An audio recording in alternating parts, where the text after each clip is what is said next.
तो नमस्कार, स्वागत है आप सभी जॉब तक में। आइए देख लेते हैं विद्यार्थी जीवन से प्रमुख खबरें।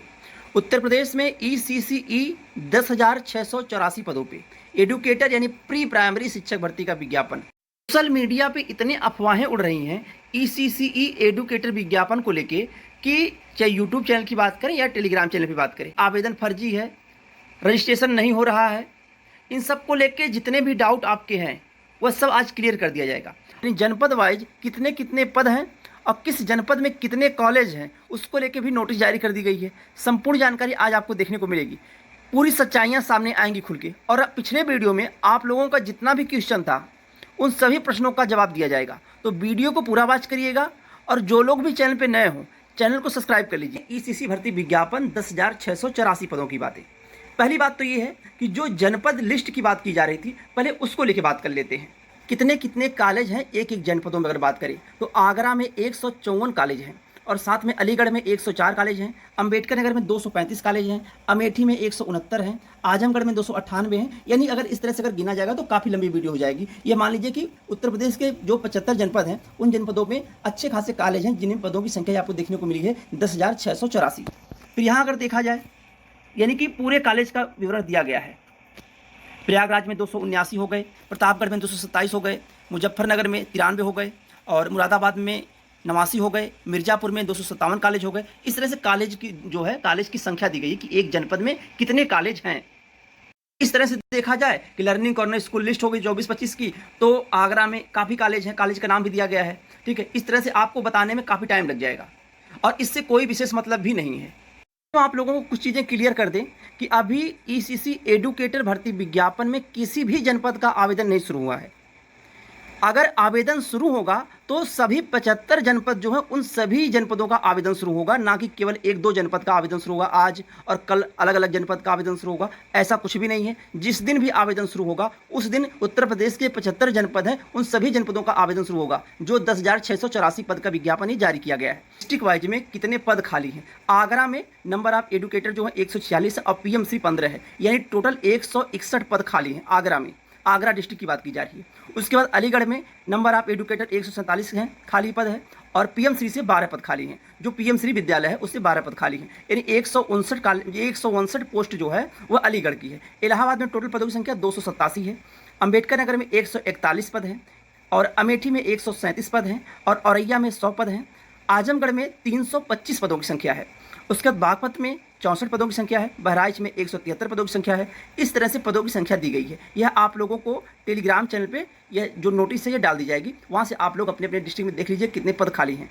और पहली बात ये भी है कि आप लोग इसको देख लीजिएगा। और फिर अगर मान लीजिए आपके होम डिस्ट्रिक्ट में पद कम है तो ऐसा नहीं कि आप लोग सभी लोग एक दूसरे डिस्ट्रिक्ट में जाइए आवेदन करने, क्योंकि देखिए आपको उतना ट्रेवल करना पड़ेगा घर से दूसरे डिस्ट्रिक्ट में जॉब करने के लिए। इससे अच्छा है कि आप अपने ही डिस्ट्रिक्ट से आवेदन करिए। अगर किन्हीं कारणों आप अपने डिस्ट्रिक्ट में आवेदन नहीं करना चाहती हैं तो किसी अन्य जनपद में भी आप आवेदन कर सकती हैं, इसमें कोई रोक टोक नहीं है। और दूसरी बात ये भी है कि जो अदर स्टेट की महिलाएं हैं अगर वो आवेदन करना चाहती हैं तो उनको भी मौका दिया गया, वह लोग भी आवेदन कर सकती हैं। और उसके बाद एक प्रश्न और आप लोगों का है कि क्या बीएससी होम साइंस और साथ में अगर ग्रेजुएशन में 2 साल तक होम साइंस है या 3 साल तक है तो क्या होगा इसको लेके।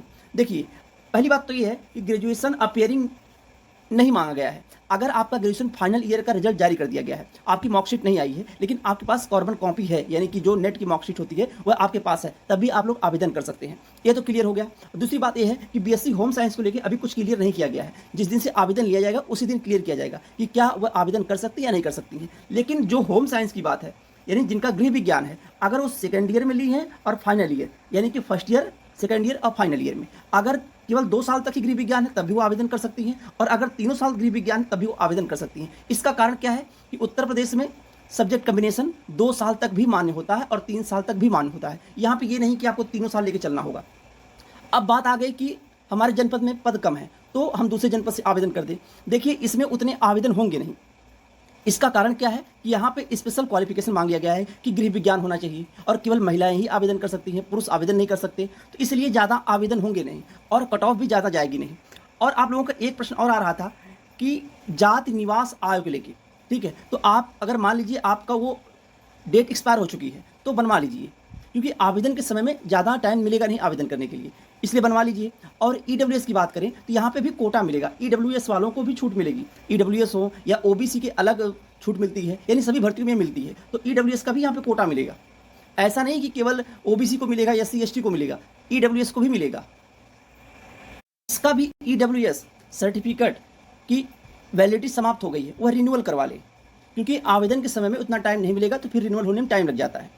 और कोई भी सर्टिफिकेट आपका आवेदन के लास्ट तिथि के पहले बन जाना चाहिए, यानी कंप्लीट हो जाना चाहिए, तभी इस आवेदन में वह मान्य होगा। मान लीजिए आज आवेदन की लास्ट तिथि है और आपका सर्टिफिकेट बन के अगले दिन आया, तो फिर वह एलिजिबिलिटी नहीं रखता, यानी वह बाहर कर दिया जाएगा फिर। इसलिए आवेदन के पहले आप लोग अपना पूरा सर्टिफिकेट कंप्लीट करके रख लीजिए। सर्टिफिकेट में क्या चाहिए, मान लीजिए आप लोग आवेदन जब करेंगे उस समय तो सर्टिफिकेट का काम नहीं लगेगा। आवेदन के 1 सप्ताह के अंदर अंदर जब आपका डॉक्यूमेंट वेरिफिकेशन होगा, डिस्ट्रिक्ट पे होगा, तो वहाँ पे आप लोगों को हाई स्कूल, इंटर और बीए में आपकी डिग्री होनी चाहिए। अगर डिग्री नहीं है तो प्रोविजनल अगर आपके पास है तो वैलिड होगा।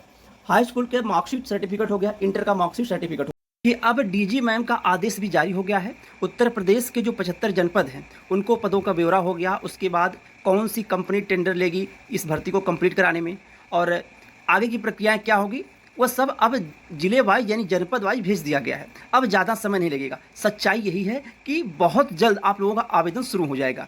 और आवेदन से पहले आप लोगों को बताया गया है कि सेवा योजन पोर्टल पे आपको रजिस्ट्रेशन करना होगा। रजिस्ट्रेशन के लिए आप लोग इस चैनल पे देखिएगा, पिछले वीडियो में बताया गया है कि रजिस्ट्रेशन कैसे करना है। तो सेवा योजन पोर्टल पे आप लोग रजिस्ट्रेशन करके आईडी पासवर्ड जनरेट कर लीजिए। और अगर मान लीजिए आपका आईडी पासवर्ड नहीं जनरेट हो रहा है तो आप लोग रात में प्रयास करिए 12-1 बजे के बीच में सेवा योजन पोर्टल खोल के यानी ओपन करिए साइट को। उसके बाद उसमें अपना पूरा डॉक्यूमेंट, नाम, पिता का नाम वगैरह जो भी वहाँ पे फिलअप करना है सब करके कंप्लीट कर लीजिए और आईडी पासवर्ड जनरेट कर लीजिए। और फिर जब आपका आवेदन शुरू होगा तो आवेदन ऑफलाइन नहीं होगा।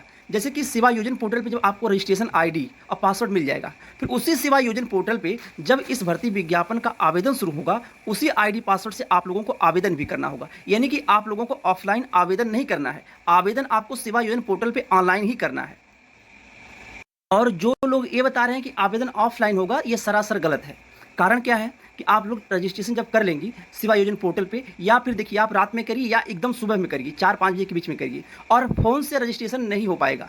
रजिस्ट्रेशन लगातार चल रहा है, रजिस्ट्रेशन में कोई रोक नहीं। सर्वर की प्रॉब्लम आ रही है दिन में, आप लोग या तो रात में करिए या एकदम सुबह भोर में करिए, तभी रजिस्ट्रेशन होगा। फ़ोन से नहीं होगा, डेस्कटॉप या लैपटॉप से करिए, तभी आपका रजिस्ट्रेशन हो पाएगा। और उसी रजिस्ट्रेशन के आईडी पासवर्ड से आपका आवेदन होगा। और आवेदन होने के पहले यानी आवेदन के दिन ही आप लोगों को इस चैनल के माध्यम से बता दिया जाएगा कि आज से आवेदन स्टार्ट हो गया है और आवेदन कैसे करना है उसकी पूरी अपडेट दे दी जाएगी। आप लोग देखेंगे नोटिफिकेशन में वहाँ पे बताया गया है कि यहाँ पे जो general, EWS, OBC, SC, ST, यहाँ पे भी आप लोगों को कैटेगरी का लाभ देखने को मिलेगा। और उसके बाद सर ये फॉर्म भरा जाए तो आय, जात, निवास तीनों लगेगा। हाँ जी, तीनों लगेगा।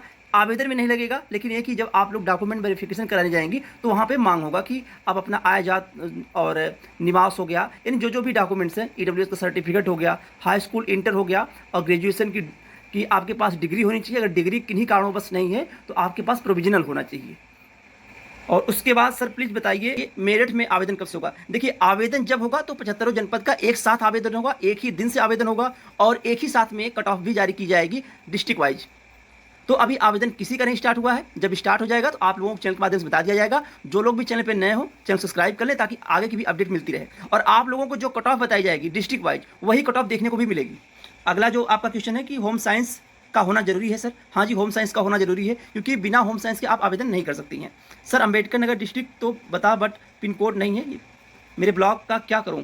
देखिए अंबेडकर नगर डिस्ट्रिक्ट में भी पद खाली हैं और पिन कोड से भी कोई मतलब नहीं है। आपको भी रजिस्ट्रेशन करना, आईडी पासवर्ड जनरेट करना है। उस पर जब आवेदन स्टार्ट होगा तो एक साथ सभी जनपद का स्टार्ट होगा, उसी आईडी पासवर्ड से आपको आवेदन करना है। और अगर आप लोग अपने जनपद में आवेदन नहीं करना चाहती हैं तो किसी अन्य जनपद में आवेदन कर सकती हैं।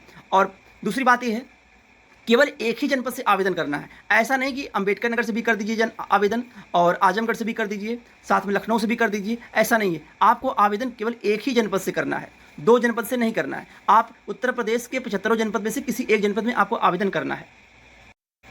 दूसरा क्वेश्चन है सर प्रयागराज जिला में कब भरा जाएगा। तो अभी किसी जिले का नहीं शुरू हुआ है, जब शुरू होगा साथ में शुरू होगा। जौनपुर का नहीं है सर। देखिए आपको जो लिस्ट दिखाई गई थी कल ना, वह लिस्ट बड़ी है तो उससे कोई विशेष मतलब आप लोगों को नहीं है। उसमें यह दिया गया था किस जनपद में कितने कॉलेज हैं, उन कॉलेजों का नाम दिया गया था। उस कॉलेज से आपको कोई भी मतलब नहीं है। कारण क्या है कि जब आपकी कट ऑफ बनाई जाएगी, आप लोग कट ऑफ के अंदर आएंगे, आपका सिलेक्शन होगा, फिर वहाँ से डिस्ट्रिक्ट से ही आपकी जो कमेटी बनेगी, जो कमेटी आपका सिलेक्शन करेगी, डॉक्यूमेंट वेरिफिकेशन करेगी, वह आपको विद्यालय, वहाँ से विद्यालय आपको मिलेगा, ना कि आपको चूज करना पड़ेगा। तो उससे कोई भी मतलब नहीं आप लोगों को है। और दूसरा है, सर जिसका 2024 में बीए कंप्लीट हुआ है उसकी मार्कशीट नहीं है, वह कैसे फॉर्म अप्लाई करेगा? तो देखिए, आपकी मार्कशीट नहीं है, लेकिन ये है कि आपके पास अगर देखा जाए जो नेट की मार्कशीट होती है, ऑनलाइन मार्कशीट होती है, वह आपके पास होगी।